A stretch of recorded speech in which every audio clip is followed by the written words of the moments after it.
দুদিন আগের ছবি, কিন্তু এই এক ছবিতেই উত্তাল পাকিস্তান ক্রিকেট। যে সভায় পিসিবি প্রধান মহসিন নাকভির প্রশ্ন ছিল, বাংলাদেশের পাশে দাঁড়িয়ে কি পিসিবি বিশ্বকাপ বয়কট করবে? অন্যদিকে পাকিস্তানের প্রধানমন্ত্রী শেহবাজ শরীফ পরামর্শ দিয়েছিলেন সবকিছু বিবেচনায় নিয়ে যেন সিদ্ধান্ত নেওয়া হয়। কিন্তু মজার বিষয় হলো, বাইরে বাংলাদেশের প্রতি পাকিস্তানের দরদ উঠলেও ভেতরে ভেতরে খোদ পাকিস্তানিরাই মহসিন নাকভিকে স্মরণ করিয়ে দিচ্ছেন বিশ্বকাপ বয়কট করে পাকিস্তান যেন নিজেদের পায়ে কুড়াল না মারে। কেননা নিজের ভালো তো পাগলও বোঝে। তাছাড়া বাংলাদেশ যেখানে কোনো অ্যাকশনে যাচ্ছে না, তাহলে পাকিস্তানের এত দরদ কিসের? পাকিস্তানের শত্রুতা ভারতের সাথে, শ্রীলঙ্কার সাথে নয়।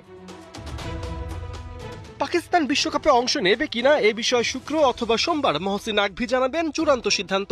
তার আগে সাবেক পিসিবি সচিব আরিফ আলী আব্বাসি প্রশ্ন তুলেছেন, বিশ্বকাপ বয়কট করে পিসিবি আসলে কোন উদ্দেশ্য হাসিল করতে চায়? পাশাপাশি শ্রীলঙ্কার সাথে সম্পর্কের দিকেও নজর দিতে বলেছেন সাবেক এই পিসিবি কর্তা। তার সাফ কথা, পাকিস্তান যদি শ্রীলঙ্কা সফর না করে এবং ভারতের সাথে ম্যাচ বয়কট করে, তবে আর্থিকভাবে ক্ষতিগ্রস্ত হবে লঙ্কান বোর্ড।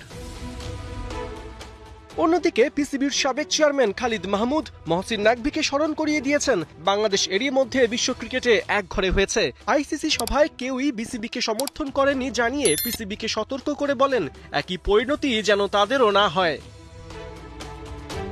মহসিন নাকভির ভারত বিরোধিতা এবং আগ বাড়িয়ে বাংলাদেশের পাশে দাঁড়ানোকে মার্চে মাসির দরদ বলেই মনে করছেন পাকিস্তানের সাবেক টেস্ট ব্যাটার মহসিন খান। দেশটির জাতীয় দলের সাবেক এই কোচ বলছেন, যেখানে বাংলাদেশ ক্রিকেট বোর্ড বিশ্বকাপ থেকে বাদ পড়ায় আইসিসির সিদ্ধান্তকে চ্যালেঞ্জ জানায়নি বা আপিল করেনি, সেখানে পাকিস্তান কোন ভিত্তিতে বিশ্বকাপে দল না পাঠানোর কথা ভাবছে। টি-20 বিশ্বকাপে অংশগ্রহণ নিয়ে আর জলঘোলা না করার অনুরোধ জানিয়েছেন পাকিস্তানের সাবেক অধিনায়ক ইনজামামুল হক। তিনি বিশ্বকাপে পাকিস্তানকে দেখতে চান, দলে ভালো প্লেয়ার আছে এবং ভবিষ্যতের জন্যই এমন বড় ইভেন্টে দলকে ভালো করতে দেখতে চান ইনজামাম। এদিকে বাংলাদেশের পাশে দাঁড়ানোকে নৈতিক বিজয় হিসেবে উল্লেখ করেছেন পাকিস্তানের সাবেক টেস্ট ব্যাটার হারুন রশিদ। এখন তার পরামর্শ, পিসিবি নিজেদের ক্রিকেট স্বার্থের দিকে নজর দিক। সব মিলিয়ে বিশ্বকাপে অংশ নেবার জন্য পাকিস্তানের ভেতরেই চাপ বাড়ছে প্রতিনিয়ত।